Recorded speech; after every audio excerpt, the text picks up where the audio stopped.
Hello everyone and welcome back to another round of Tuesday Night Legacy. My name is Eugene and I haven't been here for a while. How are you doing? I'm well, thanks for asking. We are here for a Pauper video.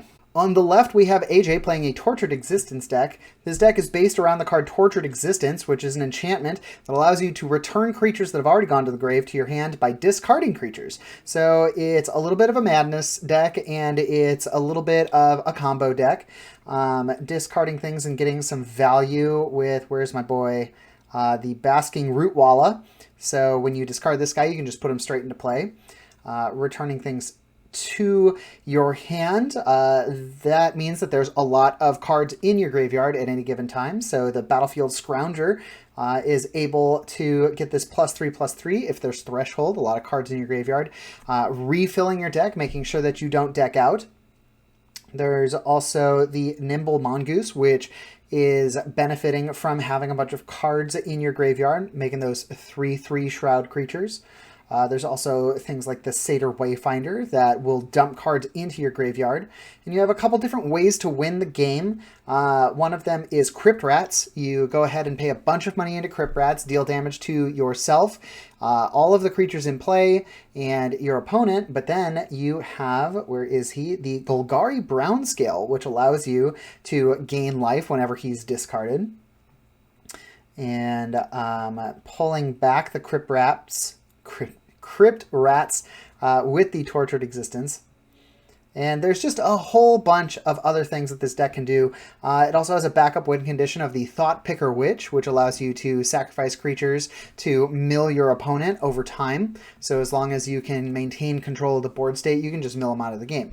On the other side of the board, we have Bryson playing his Esper Familiars deck. Now, we've seen Bryson on camera a couple times here. His deck is based around cards that are familiars that give a reduction to blue spells when they're cast for generic mana. We have the Sunscape Familiar and the Nightscape Familiar. So that allows him to abuse cards that often cost a little bit more, like Muldrifter and the Archaeomancer and the Dinrova Horror at the top end, allowing him to either control his opponent's board, or with the Archaeomancer, he can actually, as long as you have 2 familiars in play, bringing the Ghostly Flicker down to 1 blue mana, you are casting Ghostly Flicker on an Archaeomancer and an island, and that is allowing you to do that infinitely, so you're basically getting infinite blue casts. And then you have the Sage's Road Denizen, which says whenever another blue creature enters the battlefield, you also have infinite blue creature entering the battlefield triggers. So you basically mill your opponent out of the game. And that is how this deck wins if it is not crashing in with the Dinrova Horror. All right, that's enough explanation about how these decks work. Let's go ahead and get to the action. We have AJ on the play here, starting with a tap gain life land. AJ playing the Abzan plan here. And we see right off the top here, Commune with the Gods. Looking at the top 5. And I didn't see what he revealed, but you could get a creature or enchantment, so if you're looking for the Tortured Existence. So this is a Ransack the Lab. Looking at the top 3, put one in your hand to rest into the graveyard. So we can see that AJ is already on Threshold here. Making those Nimble Mongooses quite good. Bryson not really doing much of anything. I think he did a Terramorphic Expanse to get the right color mana that he wanted there. See a Kasali Pride Mage coming down here, so at any given time, if there's an enchantment or artifact AJ wants to get rid of, just sacrifice this guy, being able to bring him right back with Tortured Existence, which is now in play. We see the 4C, Bryson resolving that. Tortured Existence coming into play. Seeing the Kasali Pride Mage attacking here. 4C, of course, or not 4C, but Tortured Existence, of course, being the engine of the whole deck. Now AJ can get back basically anything that's gone to the graveyard at this point. We see him bringing in the Tilling Treefolk, returning up to 2 target lands from his graveyard to his hand, making sure that he's not running out of any gas here. Sunscape Familiar coming into play on Bryson's side. This is reducing his blue mana cost spells by 1. Looks like he's got a snap here, thinking of firing it off. So if he's snapping, I don't know. Oh, okay, he wants to snap the Qasali Pridemage back to hand here, untapping 2 lands. Netting some mana here.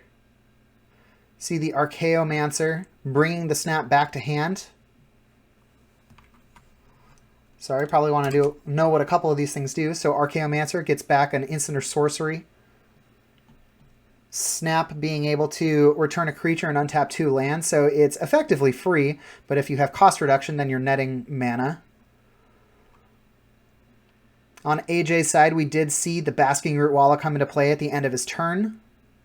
I don't think he has Threshold anymore. The Qasali Pridemage being redeployed. Basking Root Walla crashing in for 4. The Root Walla itself is able to pay 2 to give it +2/+2 until end of turn. You can only do it once, but a 3/3 is still pretty good. And then with that extra Exalted trigger from the Qasali Pridemage, makes this a very real threat. Bryson tapping up some mana here, trying to keep track of how much he's going to get. So when he untaps that Aqueduct, he's netting a lot more mana. And we see the Dinrova Horror come down. So the Horror quite good, being able to bounce something to hand and then make their opponent discard. It's not amazing against this style of deck, since AJ uses his graveyard so much as a resource. Oh, we're seeing the Dinrova Horror getting ephemerated. That's huge. So being able to flicker it, bring it back into play again. And then he's going to get to do that again on his upkeep. This guy right here, the Grave Scrabbler, getting discarded and paid the mana from the Madness cost when the Dinrova Horror made him discard it. So he was able to return a creature from graveyard to owner's hand, but I think AJ saw the writing on the wall there that Bryson kind of was in a commanding lead of that game, and he didn't really have any way to deal with the familiar, and so Bryson was right on his way to doing the combo and just winning the game outright. So AJ concedes, and we are on to game 2 here. I'm not sure what this guy is in the graveyard. It might be a Caustic Caterpillar, but that doesn't quite look like the right art. We do see the Nimble Mongoose crashing in here. Just a 1/1 right now. Does have Shroud, can't be targeted by either player. But once he gets 7 cards in that grave there, it's just going to be a 3/3. Very hard to deal with. Ransacking the lab a little bit. Getting to keep a card. Send the other 2 to the grave. Another Mongoose coming in. 4 cards in the grave now, so still just crashing for 1. I think the only action we saw from Bryson might have been a Probe. That doesn't quite look like the right arts either here. Might be a Deep Analysis. Yeah, it's a Deep Analysis. Drawing some cards. Flashing it back. Paying some life. Getting to draw a whole bunch of cards. Bryson likes to draw a lot of cards with this deck. I think he has to decide what he's discarding at this point, because he just had too many cards. 3 cards over. Goodness gracious. The Mongoose is coming in. Tortured Existence, discarding something. I apologize. I thought I had gotten every card, but I'm not entirely certain what these 2 are. We see a Stonehorde Dignitary coming into play. This is out of Bryson's sideboard, forcing AJ to skip his next combat. Discarding a Spore Frog. We're seeing a Fairy Macabre come down. Fairy Macabre very good against this match as well. Exiling some of the cards that we couldn't quite identify. Looked like he was looping those cards from play to hand with the Tortured Existence, so probably a good thing. Bryson hit those. Seeing a Snap, untapping. Snapping the Stonehorn Dignitary back into play. getting a bunch of mana. Basically paying 2 for the snap, getting to untap 4 mana. Pretty good. See a Mold Shambler coming down on AJ's side. The Mold Shambler getting kicked, destroying target non-creature permanent. And we see a Ghostly Flicker. So that is going to flicker and force AJ to skip his next combat phase. These do stack, so as long as Bryson can stay 1 ahead of AJ on this Dignitary, then he will always be forcing him to skip combat phases here. So AJ has to skip this combat. Ooh, a Chainer's Edict. So Chainer's Edict forcing Bryson to sacrifice a creature. He's going to go ahead and get rid of one of his familiars as much as he doesn't want to. It was a little bit redundant. Seeing a Fume Spitter come into play here. Not sure if this is out of the sideboard. Yep, realizing, oh, can't attack. So AJ now can go to combat if he'd like. Seeing a Ghostly Flicker brought back to hand.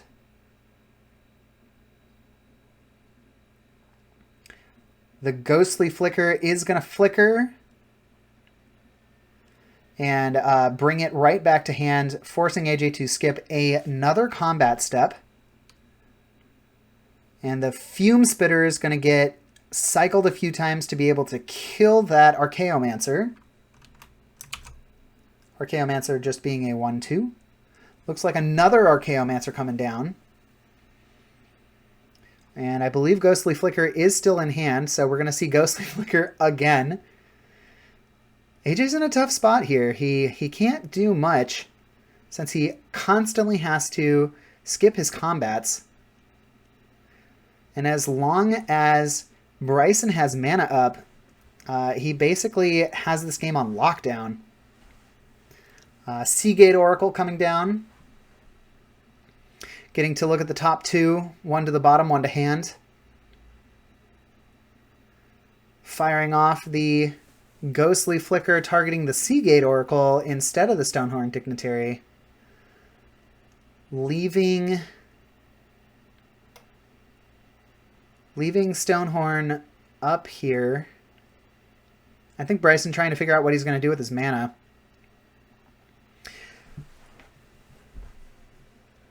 Firing the Ghostly Flicker, bringing it back to hand. So AJ is denied yet another combat step. Seeing the Thought Picker Witch come down. Thought Picker Witch being a way that AJ might be able to dig himself out of the game. Every time that he sacrifices a creature, he can look at the top 2 cards of Bryson's deck and mill one of them. So setting it up for his worst draw and then getting rid of a card of his deck. Over time, AJ could potentially mill Bryson out of the game, but it is going to take a while.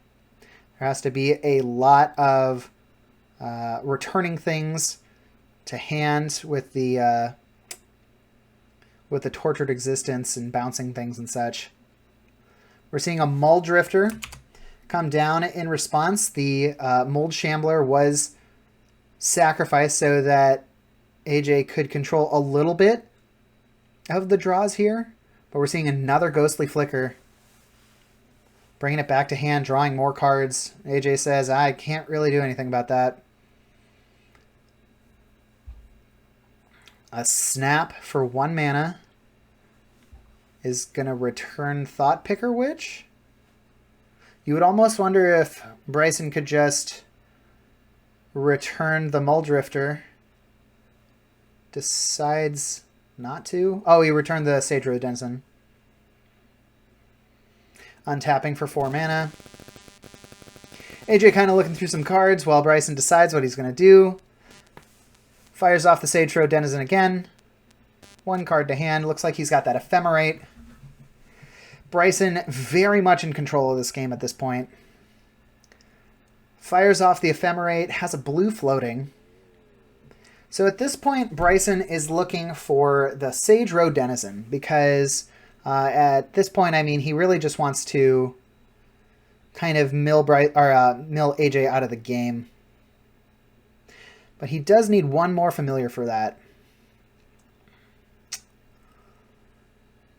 I think we just saw a soul manipulation trying to fire off the Mold Shambler. And this was countering the creature spell and potentially returning the other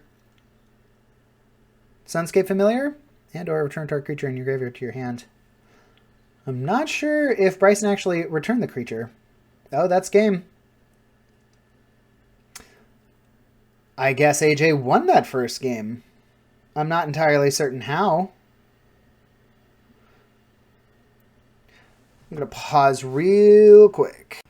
So upon reviewing the video a couple more times, I'm pretty sure AJ still conceded that first game, so I think these were just friendly games that they were playing, and so this could be considered a game 2 or another game 1. I'm not entirely certain, but here we are. We're moving on. Next game. So it looks like a couple things have happened, not too much. A Communion with the Gods fired off, a Spore Frog in play, Terramorphic Expanse, not a whole lot.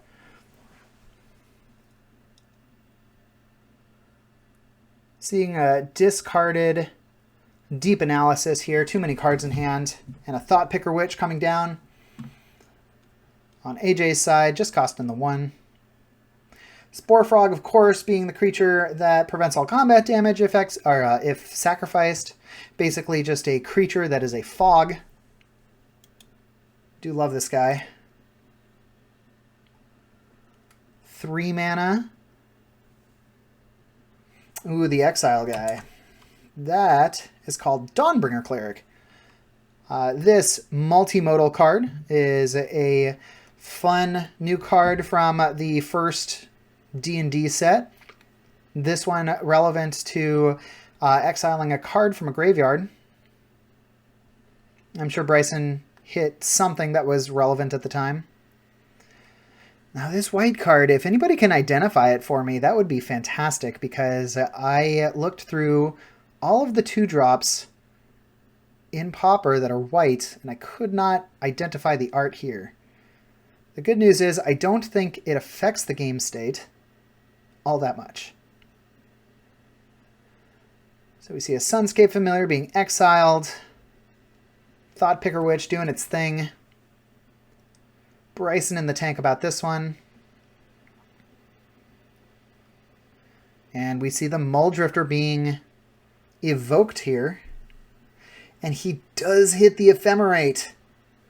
So Muldrifter, of course, you can sacrifice it, but while that sacrifice trigger is on the stack, if you ephemerate it, it's like it's a brand new Muldrifter. It gets to just come into play. So for 4 mana, you get a 2/2 with flying and draw 4 cards. Actually, it's draw 6 cards if you are unmolested with this Ephemerate. But it turns out that Bryson wants to fire off the Ephemerate on the Dawnbringer Cleric instead of drawing extra cards. Probably has already 7 cards in hand. And getting rid of some of these cards is pretty important. I think AJ being a good sport here, kind of explaining what cards do what in his grave. I didn't see which card got exiled, but I'm sure with only so many triggers of this, it's hitting the stuff that matters. This is definitely a friendly game. We can see someone on the side here maybe giving Bryson advice. But Bryson's still firing off the spells himself, doing the Archaeomancer, pulling back the Ephemerate, crashing in for 1. Leaving that mana up, making sure that he can Ephemerate if he wants to at some point. We see AJ putting the Battlefield Scrounger into play. So this is an activated ability that if he has more than 7 cards in his graveyard, he can put 3 of them on the bottom of his library and then give this guy +3/+3, effectively being a 6/6 beater. You can only do it once per turn, though, and only if you have Threshold. On the other side, we see the God Pharaoh's Faithful come down. This is basically just a stabilizing card for Bryson, a 0/4, so it's got a huge butt, can block a whole lot of creatures, and it also gains him back that life whenever he's casting. Blue or black spells. I wonder if he gets 2 life if he casts a blue and black spell. Probably not. That spell, I believe, was Recoil? Or was it Consult the Necrosages? I believe it's Consult the Necrosages, forcing AJ to discard 2 cards. Bringing him down to top decking. Crashing in for 6 here. AJ hoping to ride his beater to the finish line. I think Bryson just let it through, thinking it was just 3 damage. I don't think he's going to let that happen again. Doing the Terramorphic Expanse, getting his island. So he doesn't have any mana reducers yet. So he's just evoking the Small Drifter. Second Mull Drifter into play. We do know he has the Ephemerate up. Yep. Drawing 2 more cards. There's the Sunscape Familiar. Oh, but do we have the white mana? We will have more white mana, but not this turn. So no Sunscape Familiar for him. That was odd.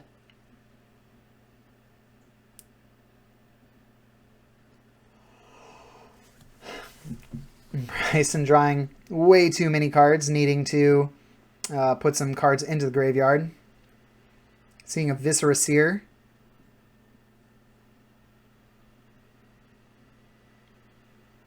So Viscera Seer basically being able to stack his library.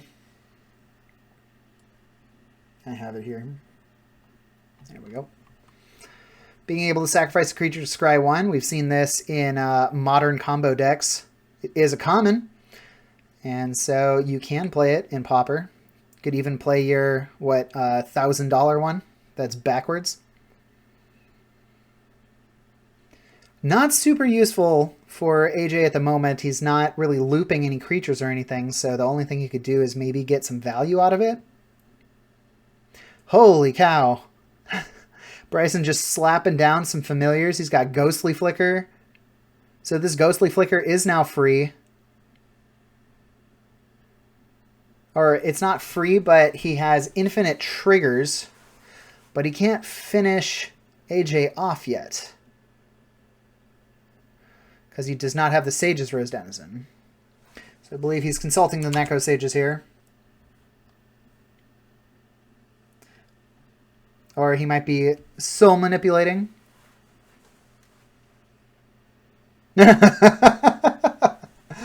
Okay, so he did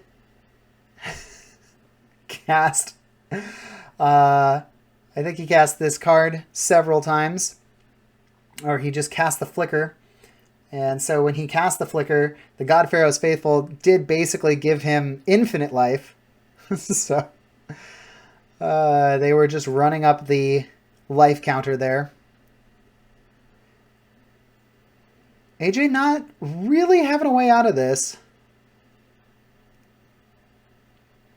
So he's going to keep Dinrova Horroring for as much blue mana as he has.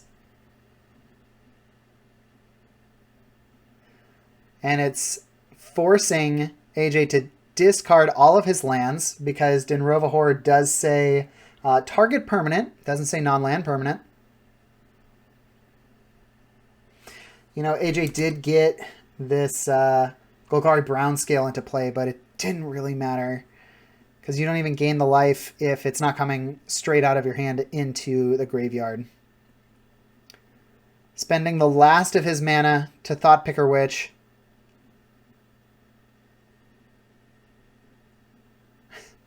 AJ just kind of being a good sport about this.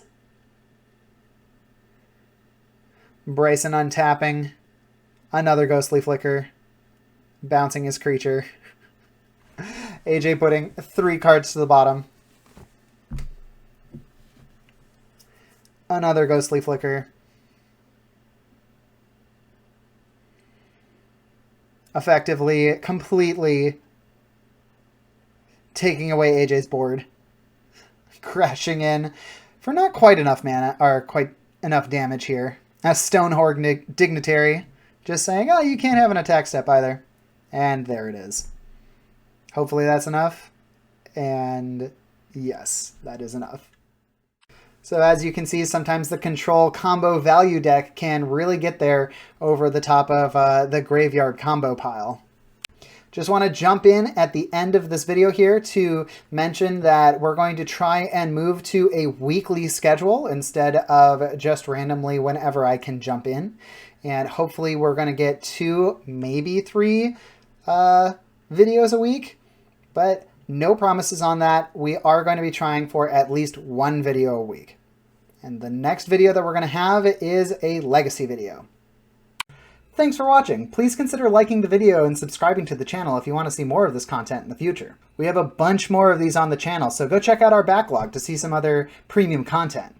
If you're curious about a deck you saw played here, the deck lists are always in the description of the video below. Thanks as always to Spellhold Games for letting us play at their store, and we'll see you next time for some more Magic content on Tuesday Night Legacy.